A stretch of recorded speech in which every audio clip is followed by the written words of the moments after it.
and so we can get information from inside as well as outside.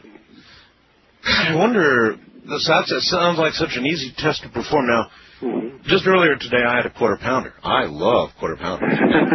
Probably the arm isn't supposed to respond to that, but I have a feeling if my arm was out there and there was a quarter pounder, man, I'd grab that sucker.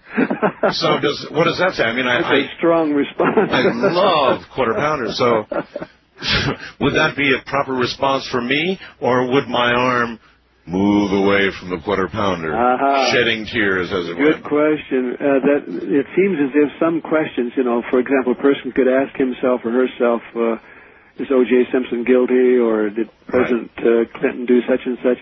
And a majority, or you could ask yourself, do I have a soul? Do I have past lives? Now, a person might have a personal belief that would be so strong that it might override the answer. But apparently Hawkins has done studies with groups of people, and you can get a majority of people with information that seems to be reliable. So just like in a jury, you might have one juror who says, no, the guy's innocent, but the other jurors say the evidence says the guy's guilty. Then in our society, I've often had the fantasy, why not have 3 juries? Of course, that'd be so expensive, but have a jury of judges, have a jury of peers, whoever they are, and a jury of psychics. And then 2 out of 3 would provide the answer to the question. That's an interesting idea. Now, just during the course of our conversation here, my wife brought in 2 little plates. One plate has an orange on it, unpeeled, and the other has a chocolate chip cookie. And I'm telling you right now that my arm keeps drifting toward the chocolate chip cookie and voluntarily rises over the orange. Hold on, Doctor. We'll be right back. It's true. See him? I'm holding him up to the camera.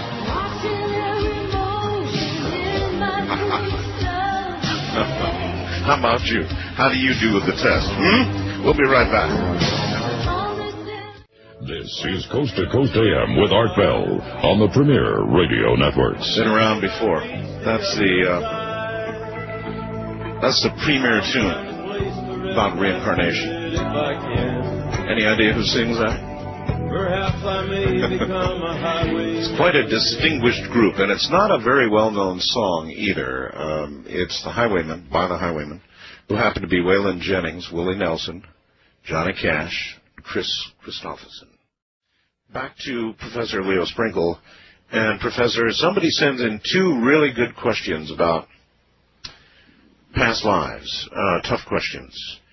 If reincarnation was real, question 1, why can't we remember our lives, life to life, so that we can improve and our karma, have better karma? If we can't remember and learn from something consciously, then reincarnation is pointless. People can only remember, and he puts that in quotes, their past lives when involved in such highly suspect practices as past life regression.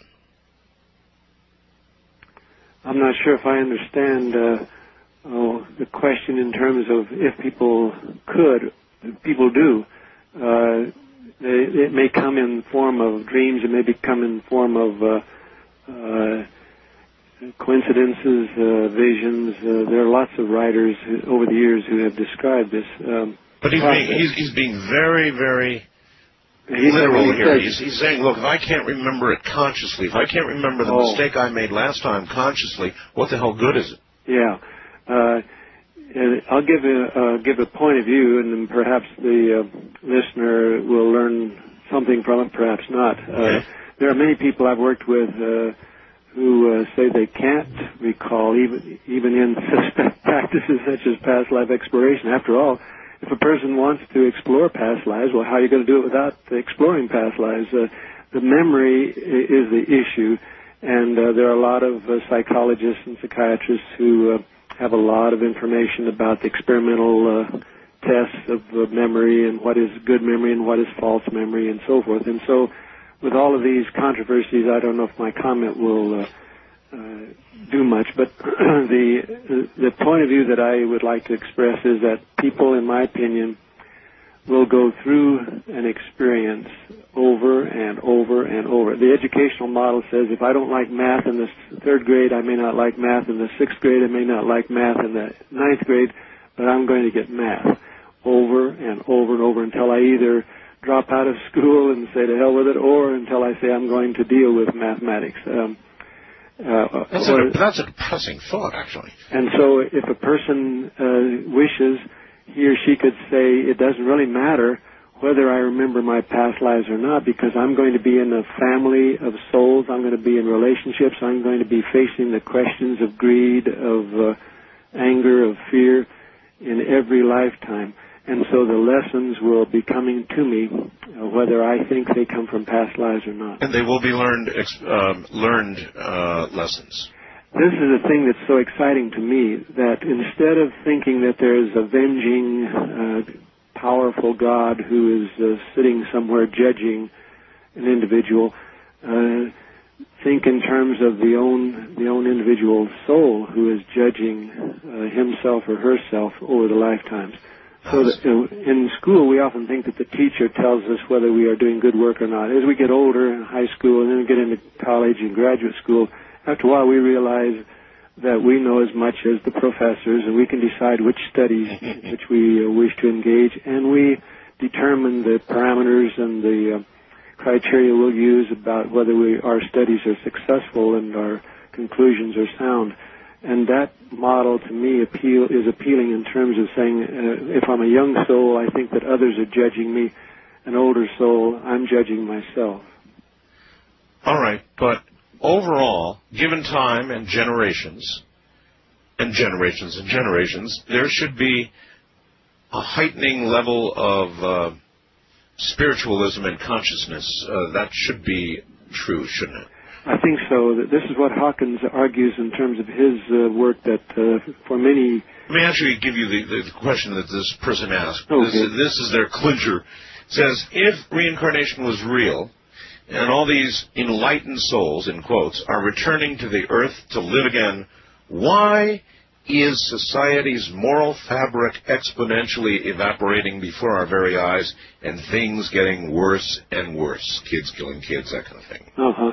I'll encourage the person, if he or she is willing, to read Power versus Force by David Hawkins and look at the evidence that he has presented regarding the level of consciousness. The argument is that a few percentage of people are the criminals and the ones who pull us down through violence, anger, fear. And there are a few people, the Buddhas, the Jesus types, the Saint Teresa and others, who pull us up. And in general, the rest of us are kind of in the middle, and we vacillate between higher and lower levels of consciousness. The marvelous thing is that whenever we see somebody break a barrier, that we all tend to be inspired by that. When Roger Bannister broke the 4-minute mile, others could do so. And I think the same way at the spiritual level. When we see somebody demonstrate courage and love, strength, we all are impressed, and we all, I think, are impacted by that. So that really is true. So I'm naive, perhaps, but at the same time, I'm also optimistic that we are continuing to increase our level of consciousness and awareness. That's a pretty good parallel. It's true. Once a record is broken, it seems as though it's then automatically almost broken again, a year or two or even less later. It's always broken again. Once it's like once somebody realizes it's possible, then they do it. Rupert Sheldrake, the English biologist, has developed a theory in terms of morphogenic fields, and he argues that rats, people, any species changes behavior as there is an increase in running a maze or in shooting the basketball or whatever the particular group is doing. And as one person increases, then others increase. And so I'm pleased that in terms of UFO studies and in terms of reincarnation studies, as people learn, they seem to feel confident and stronger as a result of that, and other people around them are more willing to look into the possibilities. So you're in your work with groups of people who are meditating or praying for a beneficial effect, I'm impressed by the work that Aaron and others have done in regard to group meditation, and I think it's a powerful force. Mm-hmm. Are you aware of what I've done? Yes, I read the newsletter. I don't stay up to listen, but if I had the ability to go without sleep, I would. First of all, it's not what I've done. I was wrong. It's not what I've done. I've just been the facilitator, mm-hmm. and I decided to try some experiments, and they all worked. Mm-hmm. And I tried quite a number of experiments with regard to producing rain where there was none, nor forecast any.